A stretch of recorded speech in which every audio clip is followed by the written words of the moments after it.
Alright, so first off, what up? Welcome back, gang. And this video is gonna be kind of a weird one. I've never done this before, but I'm kind of pissed a little bit, like I'm annoyed. So I want to rant. So it's only a few things. Just I couldn't give y'all a Guardians gameplay or a Devil May Cry gameplay because my editing software has been acting up, and I don't know why. I've been trying to do my own little research. I don't know what's going on with iMovies, but it's been giving your boy some stress, boy. Like it's a lot.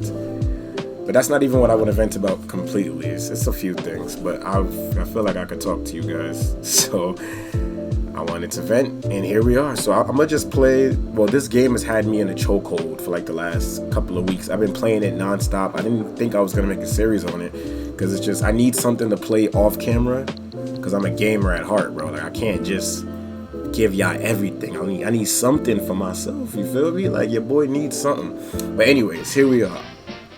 I'm not a big One Piece fan. I know, don't hate me in the comments, but I'm a fan nonetheless. I'm not up to date. I don't know what's going on in the story, in the anime, manga, whatever. I played the story completely through, so you know, I know some things. But yeah, so I'm just gonna play some of this and just vent to y'all for a quick second, if that's all right. Can we do that? So yeah. But yeah, so I don't even know where to start. It's just a slight annoyance. Cause your boy has been alright. So I've been searching from like job. I've been moving from job to job, as probably like a lot of people have been since COVID hit. So you know, employment is hard to come by nowadays. My boy Zara. Quick side note. I know this is a little off topic, but if you do watch One Piece, who is your favorite One Piece character, bro? Let's not go with like you can't without saying Luffy or you know top 3. Who's your top 3 favorite One Piece characters, man? But yeah, I don't know. I'm trying to find somebody to fight with for the time being. But you know what? I'm gonna go with my boy Shanks. I haven't used Shanks in forever. See how my boy's only 16? Yeah, we gonna use Shanks. All right, so yeah, so back to the whole rant. So your boy's been in and out of jobs since COVID. I had a few gigs that lasted a few months, this, that, and the third, but nothing ever like solidified. So you know, every other day I'm like interviewing, going to job interviews, going to job sites and whatnot, and it's just frustrating because you know you keep going to these jobs, keep doing these interviews, keep basically selling yourself to these companies, and then they just literally, a lot of them, more times than not, just play. Like they literally play with your emotions and your feelings, and it's so annoying because it's like, I'm gonna see if I could explain it without, you know, giving too much away. Oh yeah, I wanna go beat old boy over there, but we'll do that later. The Marine, I guess we'll do that. Yeah, man. So it sucks because it's like I had applied for this job, right? Let's just say we'll just say it's like a retail job, for lack of a better term. But I've worked within the field for a long period of time, you know? Like I have at least 2 to 3 years experience in the field. So I'm overly qualified for the position that I applied for. But I go through the interview process, I sit down. I'm gonna need you to stop cursing at me, bro.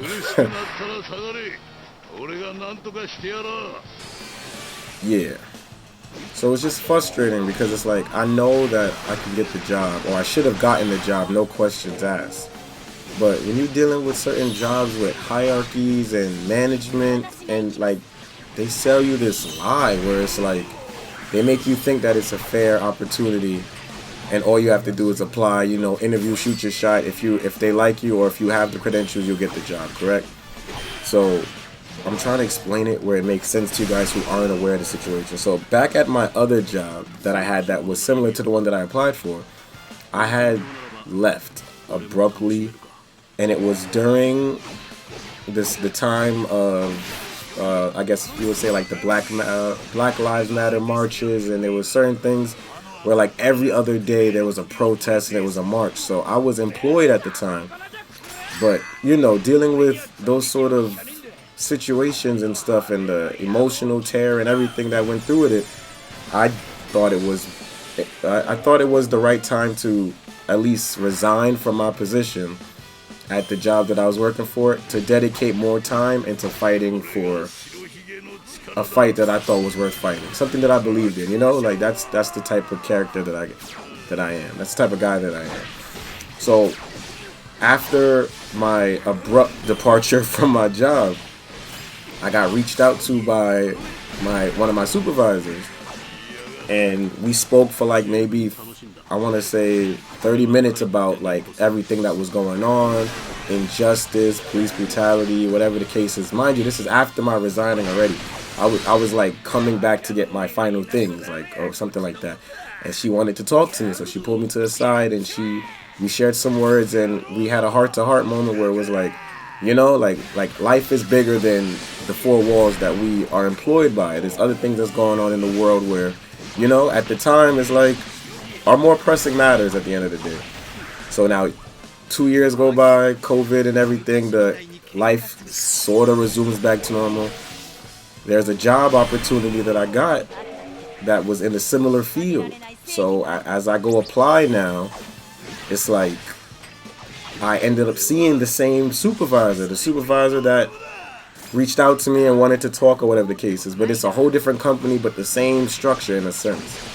So before I go through my interview process, I see her and I shout her, like give her a hug. We chat for like, I want to say 5 minutes, and the person I'm interviewing with is like, oh no, carry on, like catch up. But I'm like, oh, I want to at least get the interview out the way first, and then I can catch up with her, whatever the case is.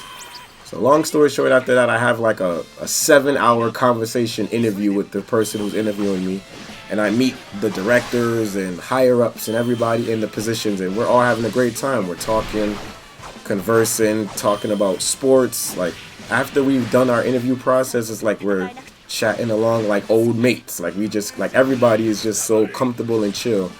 And we've been, I thought everything was going fine. I figured I got the job. I left there feeling proud, like, oh yeah, this is it. Like, I'm going to be employed again. I was happy. Like when you finally get that job and you like got your bills in order, like what I'm going to pay first, what I'm going to use my first check on, how am I going to save? I start going through all of these thoughts in my head, because it's like, there's no way I didn't secure the job, right? I had to have gotten it. Everything was just looking up.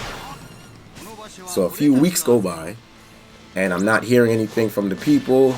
I'm waiting patiently. Nobody's reached out to me. I've given my emails. It was so serious that the day of the interview process, the people that I was interviewing with, the person that I interviewed with, he walked me through a step-by-step application process to reapply to his personal location, because the location that I applied for was under renovations, so it wasn't supposed to be opening until a few months later. But they obviously, like, they're trying to hire their staff before their opening day, which makes sense. So we got so comfortable in the interview, he was like, I feel like you'll be a good fit for my location, and he made me reapply to the location that he was at, so I could be underneath him in a sense. So I'm like, there's no way that I didn't get this job. So now fast forward a few weeks now, did nothing, no contact, no email, no nothing. So I wait. A few of my friends and family applied to the same job but different positions. They're getting second, third interviews, and people are reaching out to them, and I'm just patiently waiting, like, when am I gonna get my shine? Like, who's reaching out to your boy first? So after about 3 weeks, I ended up reapplying, just so that way my application is in the system, so that way, maybe they overlooked your boy. So after my reapplying, I wait another week, and then I finally get an email at like 3 in the morning stating that, like, like one of those crappy emails nobody ever wants to receive, like, oh, we appreciate you applying or taking the time out to apply and shoot your shot at our company, but unfortunately we've gone with other candidates. The facade, the polite, the one night stand, if you will. It's like oh, thank you for wasting your time, but we're not going with you. And this isn't the first time that I've had a situation like this, and that's why I felt the need to make the video and rant about it anyway, because it's like, YouTube is something that I'm passionate about. Like, this is this is my vice. It's like, this doesn't feel like work, but I treat it like a job, if that makes sense. Like, the consistency that I put up for you guys, the content, this is me. This is my energy, and I just appreciate that you guys accept me for who I am, and you guys take the time to tune in, click, watch, subscribe, all of the good stuff. But until you reach a certain level on these platforms, you don't get any money or anything from it. So, you know, to maintain my day-to-day life and to keep doing the things that I want to do and bring you guys the latest and the greatest content, I need some sort of income. That's just the reality of it. So I work as a physical job to make money, and then I come out and put in my content and energy so you guys can see it. So yeah, I said that to say that, yeah, your boy needs to have a job to make money to keep up with the maintenance of the channel, if that makes sense. But yeah, so I've been in other situations where if you mess with the wrong person or you piss off the wrong person, you can be like blackballed from a company without any knowledge of your own. But this is why it confused me in this situation, because I thought me and this person was on good terms. I didn't think that it was anything, there was no sort of malice against one another. But when it comes down to that corporate setting, it's like you never really know, you know? Like, some people can smile in your face and be happy and put on a facade, but then when you're not looking, they can have other intentions behind you. So that's just what I felt like happened here. I felt like the interview went smashing, everything was flawless, but because of maybe my past experience or how I resigned from my previous job, that could have played a factor in my employment in this new job. But even after all of that, I don't have any ill feelings toward the person, if that is the case, because I'm not even 100% sure. You know, like when you feel something in your gut and you just go with it, it's like, I don't even know if that really happened. I just don't understand how I couldn't have gotten the job after a seamlessly flawless interview, you know? Like, it just doesn't add up. So that's what my logic has taught me. But hey, more power to them. I hope that they do well. It just sucks that, you know, when you feel like you got something secure, something in the bag, and it just doesn't plan through. But that doesn't mean you give up, you know? It's like, it just probably wasn't for you. Like, that job that turned me down just probably wasn't for me. So I just felt like, with all the things that's going on, with the videos not being to upload, I just wanted to give you guys a little something, because I always want to give you guys some sort of content, whether it's the best or me at my worst. I want to be completely transparent with y'all. MOODIIE Show, you guys are everything to me, man, and I appreciate every single one of y'all who decides to hit the subscribe button, who decides to click on the video, even if you haven't subscribed and you just chilling with your boy, or you just listen to me rant about whatever I'm ranting about at this point. I appreciate all of you guys. And on a side note, we just hit 100 subscribers. Like, yo, clap it up for y'all. Like, I was in the middle of setting up to make this video, and I was just randomly checking my emails, getting frustrated, and then I saw that we broke 100 subscribers, yo. Like, let's go. One step closer to 1K, man. This is the road to 1,000 subs, and at any time I feel like I'm down, I remember that I got you guys, man, and it just makes things worthwhile. It just makes things worthwhile. I don't know if I'm gonna finish. Should I finish this whole mission? Sometimes these, like, if you ever played a game like this, like the Dynasty Warriors or like the one-man versus army games, sometimes these levels could take a minute. I don't want this video to be like an hour long because I'm freaking trying to beat the level, but that's it. My rant is done. I've been ranting for like 9 minutes straight, but I just wanted to get that out my system in a healthy way. And just, you know, let you guys know where my head's at, what's going on in my life. If you care, it don't matter. Some people want to be nosy, some people don't care. You're like, shut up and play the game, you know? You know what I'm saying? Either way, I feel comfortable talking to you guys. So it's like I'm talking to myself, and I do that a lot. But like, I'm talking to myself, but also being productive. So I'm trying to make the best of both vices, you know? Oh, my son Luffy, oh, he got the crown. Oh, yeah, we about to work on Luffy. So if you guys are interested in anime and One Piece at that, Shanks has been an interesting character from watching the show, because they don't really give you a lot of details, at least to where I'm at in the manga or the anime, like what his abilities are. So playing the game and actually getting to see it firsthand, I was actually caught off guard. I didn't even know my boy was this strong. I thought he was just a cool kid, you know? Like he had that Kakashi swagger vibe to him where he's just like a dope person that nobody can mess with. Oh, that's it. Oh shoot, look at that. Hey, this was actually a shorter mission. I ain't mad at it. Say that, say that. I probably got a crappy grade though, now that I'm thinking about it. Yup, we'll take that. But alright, gang.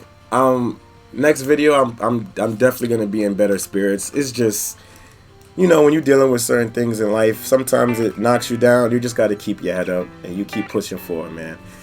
I just want to make sure that every time I go through something or y'all go through something, y'all can think back on moments like this where when you just accept it. You know, sometimes it's just something's not meant for you. You accept it and you move on and you kind of just, you know, let God take care of certain things, man. Don't overstress, but also be cautious. So as always, you guys stay lit, stay amazing. I'm going to see you guys in the next episode. Peace.